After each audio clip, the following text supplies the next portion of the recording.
Alors, je suis le professeur Catherine Thévenot.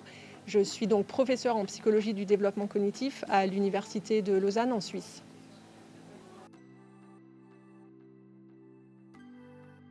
Alors, ce workshop, pour moi, il était vraiment passionnant parce que je savais que j'allais pouvoir rencontrer des enseignants, des spécialistes du soin, des orthophonistes.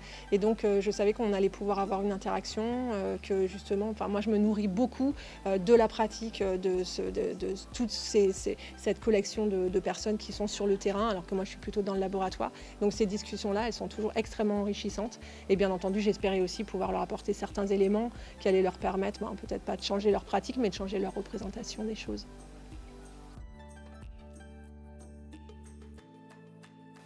Alors dans ce workshop, on a vu tout un tas d'éléments par rapport justement aux différences de milieux. On a vu que les enfants qui sont dans des milieux plutôt défavorisés ont plus de difficultés à développer des compétences mathématiques. Et j'ai eu l'impression qu'il y a eu énormément de pistes justement pour pouvoir essayer de faire en sorte que ces différences-là s'amenuisent.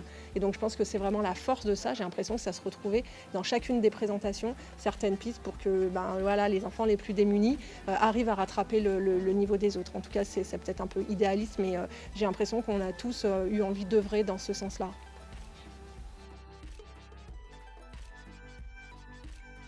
Alors moi, ce que j'ai présenté, c'est une étude par rapport au comptage sur les doigts. Et donc ce que ça montre, c'est qu'on peut tout à fait aider les enfants, justement les plus démunis, qui ne comptent pas encore sur leurs doigts, à développer cette stratégie-là. Et donc pour la première fois, je montre les résultats d'une étude qui démontre qu'un enseignement explicite du comptage sur les doigts va entraîner une hausse extrêmement importante des performances des enfants.